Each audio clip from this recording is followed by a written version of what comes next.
नमस्कार, आप देख रहे हैं एसएस न्यूज टीवी चैनल, जो आपको देश प्रदेश की सभी खबरों जो आपको सबसे पहले एसएस न्यूज टीवी चैनल पर देखने को मिलती है। समस्त प्रकार की खबरों के लिए चैनल को लाइक, सब्सक्राइब और शेयर जरूर करें। शासकीय भूमि पर कब्जा नोटिस सिर्फ एक व्यक्ति को थमाया, कलेक्टर से शिकायत। मधुसूदनगढ़ के गणेशपुरा में बस स्टैंड के लिए आरक्षित की गई शासकीय 17 बीघा भूमि पर कई लोगों द्वारा कब्जा किया गया है, लेकिन उक्त मामले में स्थानीय प्रशासन द्वारा सिर्फ एक व्यक्ति को नोटिस जारी कर जमीन से कब्जा हटाने सूचना जारी की गई है। इस संबंध में मंगलवार को जन सुनवाई पहुंची लेखराज कुशवाहा और उनके परिवार द्वारा कलेक्टर से शिकायत की है। उनका कहना है कि 17 बीघा भूमि शासकीय है तो सभी के कब्जे हटाए जाएं। हमारा 4 बीघा जमीन पर कब्जा है, लेकिन नोटिस 17 बीघा का थमा दिया है। उन्होंने बताया कि हमारी कब्जे वाली जगह में मंदिर और आश्रम का बगीचा है, जिसमें 200 फलदार वृक्ष लगे हुए हैं। पास में छात्राओं का छात्रावास भी है। उनका आरोप है कि स्थानीय लोग प्रशासन में सांठगांठ कर जमीन हड़पने के उद्देश्य से नोटिस जारी कर रहे हैं। यदि कब्जे हटाने हैं तो सभी के हटाकर प्रशासन को कार्यवाही करना चाहिए। मामले में कलेक्टर से जांच और उचित कार्यवाही की मांग की गई। क्या मामला है पूरा?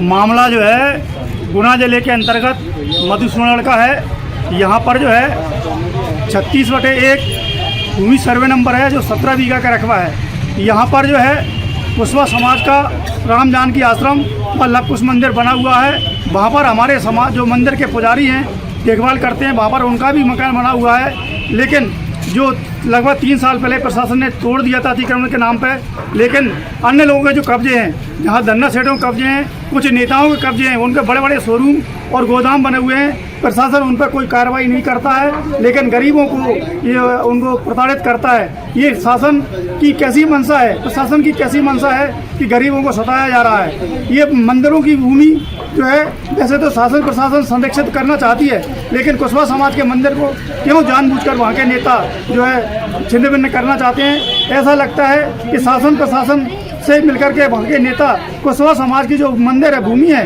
उसको जो है कुशवाहा समाज से छीन करके जो है बंदर बांट करना चाहते हैं। मैं कहना चाहता हूँ, अभी कल हम भारतीय जनता पार्टी के जिलाध्यक्ष माननीय धर्मेंद्र सकरवाल जी से भी मेरी रात को चर्चा हुई थी। मैंने उनको इसमें बारे में उनको संज्ञान में ला दिया है। उन्होंने कहा कि मैं इस प्रकरण को पूरे को देखूंगा और कुशवाहा समाज को न्याय दिलाऊंगा। मेरे यही शासन प्रशासन से निवेदन है कि समय रहते यदि ये धन्ना सेठों पर कार्रवाई नहीं हुई और कुशवाहा समाज के मंदिर की जमीन को छीना गया तो बहुत बड़ा आंदोलन होगा। ये घटना कुछ भी हो सकती है।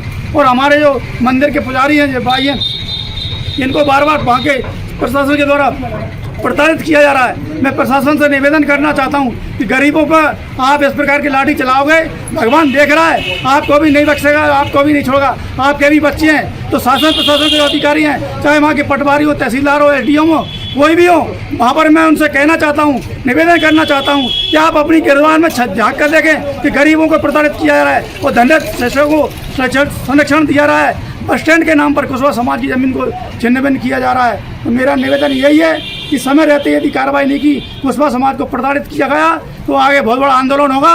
क्योंकि कुशवाहा समाज भारतीय जनता पार्टी के साथ रहा है, लेकिन कुशवाहा समाज को यदि प्रताड़ित किया है, उसके मंदिर की भूमि को छीना गया, कुशवाहा समाज बहुत बड़ा आंदोलन करेगी।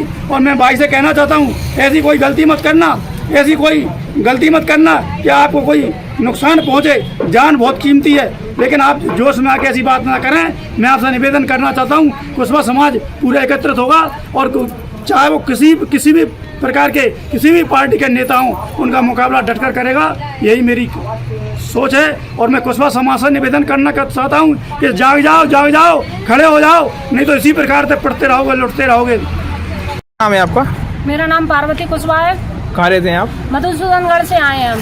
आज जन सुनवाई में क्या समस्या लेके आए? जन सुनवाई में आए हैं। हम निरंतर जन सुनवाई में आवेदन देते आ रहे हैं अगले 5 साल से, लेकिन हमारे साथ ना तो कोई आज तक निराकरण किया जा रहा है और ना ही हमारी समस्या का कोई समाधान है। आज बस हम ये निर्णय करके आए हैं कलेक्टर ऑफिस में कि आज हम हाथ में ध्यान यहीं करेंगे, अपनी जीवन लीला यहीं समाप्त करेंगे। हमें पिछले 5 सालों से हमारे साथ इतना घोर अन्याय किया जा रहा है, इतना बड़ा अपराध किया जा रहा है कि 5 साल पहले हमारा घर बना था, जो स्व सहायता समूह से हमने घर बना रखा है। एक तरफ मुख्यमंत्री प्रधानमंत्री कहते हैं कि स्व सहायता समूह की दीदियों को हम लखपति और करोड़पति बनाएंगे। हम स्व सहायता समूह से ऋण लेकर एक आटा चक्की चलाते थे, उसको शासन ने एक तरफा कार्रवाई करके उसको ध्वस्त किया गया है। मकसूदनगढ़ के अंदर 17 बीघा शासकीय जमीन है, जिसमें से 4 बीघा पे लक्कोस आश्रम और फलदार पेड़ लगे हैं, जिनकी संख्या 200 पेड़ों की संख्या है। आज कौशलेंद्र अग्रवाल, जिनकी जमीन पास में ही लगी है, शासकीय जमीन उनके पास भी है और कुछ पट्टे की जमीन है। आज कौशलेंद्र अग्रवाल ने हमें इतना प्रताड़ित किया है कि हमारे बच्चों को हमें मरने की हालात पे छोड़ दिया है उसने। आज अगर हम मरते हैं तो कौशलेंद्र अग्रवाल का ये पूरा हाथ है। वहाँ रुद्रदेव है जो आज से 15 दिन पहले इसी कलेक्ट्रेट में आके और आवेदन दे के गए हैं कि मैं इस आश्रम की जमीन पे मैं बस स्टैंड का निर्माण कराऊंगा। ये बस स्टैंड निर्माण नहीं है, ये सरासर बीजेपी के नेताओं की बड़ी साजिश है, चाल है। वो हमारा कब्जा वहाँ से हटा के उस जगह को हथियाना चाहते हैं और अपना कब्जा जमाना चाहते हैं। वो वहाँ बस स्टैंड बनने योग्य नहीं है। वहाँ 12वीं की छात्राएं पढ़ती हैं जो 70 सीटर हॉस्टल आदिवासी छात्राओं की बनी है। वहाँ ये दमंग लोगों के इतने आतंक है। मकसूदनगढ़ के अंदर जो कौशलेंद्र अग्रवाल है, इनके पेट्रोल पंप और गोदाम और शोरूम बड़े बने हैं। पेट्रोल पंप इनकी शासकीय जगह में बना है और इनके कई गोदाम है जो शासकीय जमीन में बना है। आज कलेक्टर महोदय से हम आप अनुरोध करना चाहते हैं कि ऐसा कोई कस्बा क्षेत्र नहीं है जिसमें शासकीय जमीन नहीं होती है। हम आग्रह करते हैं कि मकसूदनगढ़ के अंदर जिस भी शासकीय जमीन है उसको निकलवाई जाए, बिल्कुल उसकी जांच करवाई जाए। आप क्या चाहती हैं? हम ये चाहते हैं, बिल्कुल ये चाहते हैं कि पूरी तरह मकसूदनगढ़ के अंदर जो बड़े लोग हैं, जो दमनकारी हैं, जो मकसूदनगढ़ को पूरी तरह बनिया लोग खा रहे हैं, उसका विकास नहीं होने दे रहे हैं। और आज हम गरीब परिवार 5 साल से मर रहा है और अधिकारी आते हैं, हमें डराते धमकाते हैं, उनको पैसे दिए जाते हैं। अभी एसडीएम साहब पहुंचे थे कुछ दिन पहले, बोलती है भाई तू बोलती है। मानव अधिकार के तहत हर इंसान को बोलने का हक अधिकार है, हर मानव अपनी बात रख सकता है और कह सकता है। तो वो कहती है कि हम तुम्हें हरिजन एक्ट लगवा के जेल में डरवाएंगे। हमारी 81 में शिकायत दर्ज है, लेकिन उसका कोई निराकरण नहीं है और उसको कहते हैं कि जेल में डरवा दिया जाएगा तुमको। अब तक के लिए बस इतना ही, फिर होगी आपसे मुलाकात। तब तक के लिए नमस्कार और देखते रहिए एसएस न्यूज टीवी। ऐसे ही लेटेस्ट अपडेट पाने के लिए हमारे चैनल को सब्सक्राइब करें और तुरंत नोटिफिकेशन पाने के लिए बेल आइकन प्रेस करना ना भूलें। यदि आप हमें फेसबुक या इंस्टाग्राम के माध्यम से देख रहे हैं तो हमारे पेज को फॉलो जरूर करें। धन्यवाद।